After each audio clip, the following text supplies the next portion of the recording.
Welcome students, हम बात करेंगे इनवर्स ट्रिग्नोमेट्रिक आइडेंटिटीज की। मतलब ये बात हम जानते हैं कि जो हमारे पास प्रिंसिपल साइन फंक्शन है, मतलब एक ऐसा साइन फंक्शन जिसकी डोमेन हम रिस्ट्रिक्ट कर दें कि वो -π/2 से π/2 हो। ठीक है, तो अब इसमें अगर फर्ज करें, मैं यूं बात करता हूं कि ये वो फंक्शन है कि जिसका इनवर्स भी एग्जिस्ट करता है। ठीक है, तो इसलिए मैं कह रहा हूं कि ये प्रिंसिपल फंक्शन है मेरा। ठीक है, साइन। अब अगर मुझे कोई ये कहे कि आप जो कोसिकेंट प्रिंसिपल कोसिकेंट फंक्शन है, जारी बात है कि इसकी डोमेन को भी मुझे रिस्ट्रिक्ट करना होगा। ठीक है, अब प्रिंसिपल कोसिकेंट फंक्शन का इनवर्स मतलब जो है उसकी जो वैल्यू है वो हमने फाइंड करनी होगा। फर्ज करें, वो फर्ज कर ले, मैं कहता हूं कि वो है y1। तो ये मैं कैसे कैलकुलेट कर सकता हूँ? देखें, इस बात को मैं यूं एक्सप्लेन कर सकता हूँ कि हम जानते हैं कि जो कोसिकेंट π/3 है, मीन्स के 60 डिग्री, इसकी वैल्यू क्या होती है? इसकी वैल्यू हम ऐसा निकालते हैं कि हम साइन की वैल्यू ले लेते हैं प्रिंसिपल साइन फंक्शन की π/3 पे और उसका रेसिप्रोकल कर लेते हैं। तो साइन की वैल्यू 60 डिग्री पे या π/3 पे होती है √3/2 और इसको हम 1 पर डिवाइड करें तो ये हमारे पास, अगर हम इसको सॉल्व करें तो कोसिकेंट जो π/3 है इसका आंसर हमारे पास आ जाएगा 2/√3। ठीक है, अब ये जो क्वेश्चन है कि आपसे ये पूछा जा रहा है, जैसा यहाँ मैंने लिखा कि cosecant inverse of x equal to y, ये क्या है? तो बेसिकली आप इसको यूं समझ लें कि यहाँ पर अब हमें ये एंगल पता है π/3, इस पर ये वैल्यू आ रही। अब हमसे कोई यूं पूछ रहा हो कि बताएं कोसिकेंट इनवर्स ऑफ 2/√3, ठीक है, ये किसके इक्वल है? तो हम बेसिकली ये एंगल लिखेंगे π/3।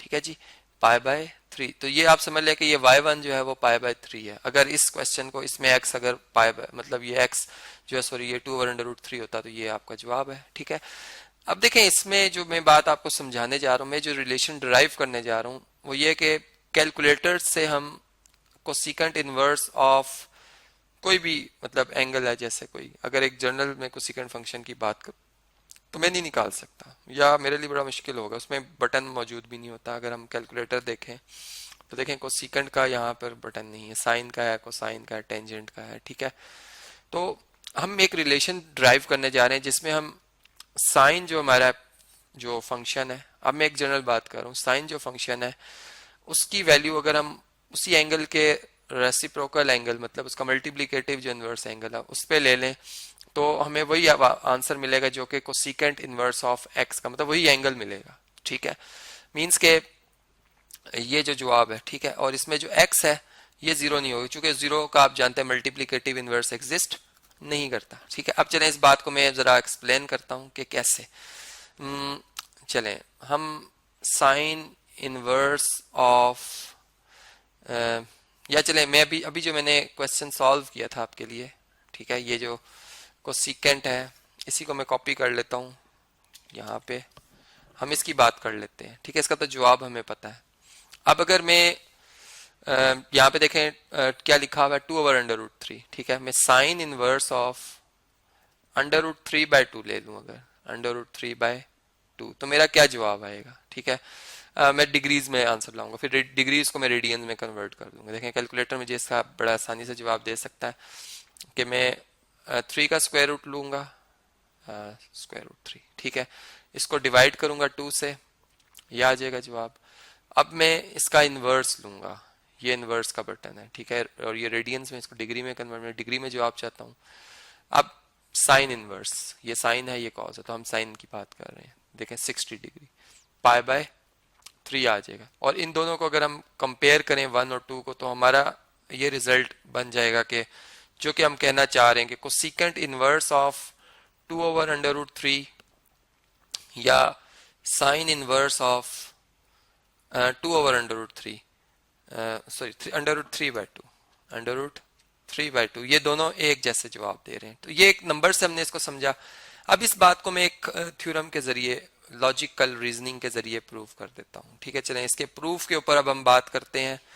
तो प्रूफ के लिए फर्ज करते हैं हम जो पहले रिजल्ट में प्रूव करने जा रहा हूँ उसकी स्टेटमेंट लिख देता हूँ कि मैं ये प्रूव करने जा रहा हूँ कि कोसिकेंट इनवर्स ऑफ एक्स जो है वो इक्वल है sine inverse of one by x के, और एक्स जो है वो 0 के इक्वल नहीं है। ठीक है, अब देखें इसमें अगर मैं लेट से यूं कहता हूं कि जो y है मेरा, ठीक है, चूंकि इसमें हम यही कह रहे हैं कि इसका ग्राफ और इसका ग्राफ दोनों सेम वैल्यूज दे रहे हैं, y इसकी अगर रेंज y है तो इसकी भी रेंज y है। ठीक है, मतलब ये इनवर्स भी तो एक फंक्शन ही है। ठीक है, अगर हम उस सेंस में बात कर रहे हो सही, अगर हम मतलब प्रिंसिपल फंक्शन की बात कर रहे हो उसको सीकेंट और सीकेंट, ठीक है, ये सॉरी को सीकेंट एंड साइन की, तो चलिए लेट से y जो है वो इक्वल टू है sine inverse of 1 by x के। ठीक है, तो इसका मतलब कि ये अगर मैं साइन फंक्शन दोनों तरफ ले लूं तो कोई फर्क नहीं पड़ेगा। साइन फंक्शन अगर मैं y पे ले रहा हूं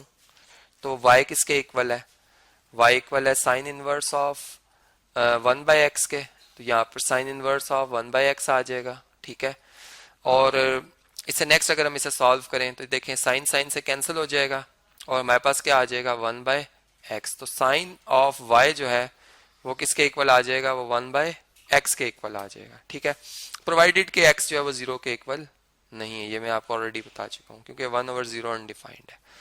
अब यहां से देखें अगर 1 बाय एक्स साइन के बराबर तो x किसके बराबर होगा, साइन का रेसिप्रोकल ले लेंगे, कोसिकेंट y के इक्वल आ जाएगा। क्लियर बात, ठीक है जी। तो अब देखें इसमें इससे मतलब नेक्स्ट स्टेप मैंने क्या किया, जो मैंने शॉर्ट केस को चले मैं लिख भी देता हूं कि मैंने यहाँ पर ये लिखा कि 1/sin ऑफ y, और इससे नेक्स्ट मैंने ये लिखा कि x is equal to cosecant y। अब देखें इसमें हमारे पास यहाँ तक जो रिजल्ट आया है, अगर मैं y को सेपरेट करना चाहूँ तो मुझे कोसिकेंट इनवर्स, मतलब जारी बात है कि अगर मैं इनवर्स ले रहा हूँ तो उसका इनवर्स होना भी चाहिए, मतलब हम कोई जो बात कर रहे होते हैं उसके पीछे लॉजिक होता है। ठीक है, तो ये जो कोसिकेंट है इस आप समझ लें कि मैं इसकी बात कर रहा हूँ उस डोमेन में जिसमें कि इसका जो है वो इनवर्स फंक्शन एग्जिस्ट करता है। ठीक है, मैं दोनों कोसिकेंट फंक्शन का इनवर्स फंक्शन लिया तो यहाँ से कोसिकेंट कोसिकेंट इनवर्स आपस में कैंसिल हो जाएंगे और यहाँ से y रह जाएगा। तो सिमेट्रिक प्रॉपर्टी के तहत मैं लेफ्ट वाली साइड को राइट पे लिख सकता हूँ, राइट को लेफ्ट पे, तो ये आ जाएगा कोसिकेंट इनवर्स ऑफ x। ठीक है, तो ये आ गई अगर फर्ज करें इक्वेशन नंबर 2, और ऊपर जो थी ये जो है जिसे हमने लेट से कहा था कि ये इक्वेशन नंबर 1 आ गई। अगर इन दोनों को आप कंपेयर करें, दोनों y के इक्वल हैं, तो ये जो हमारा रिक्वायर्ड रिजल्ट है वो आ जाता है। ठीक है जी, तो इसी तरह और भी हमारे पास ट्रिग्नोमेट्रिक जो इनवर्स में आइडेंटिटीज हैं वो एग्जिस्ट करती है। मतलब आइडेंटिटीज जो है वो आप जानते हैं कि ऐसे इक्वेशन को कहा जाता है जो जो जिस वेरिएबल में वो डिफाइंड है उसकी तमाम वैल्यूज के लिए ट्रू होती है। ठीक है, अब मैं नेक्स्ट इस वीडियो को कंटिन्यू करूंगा और फर्दर इनवर्स जो है हमारी ट्रिग्नोमेट्रिक आइडेंटिटीज उस पर हम बात करेंगे।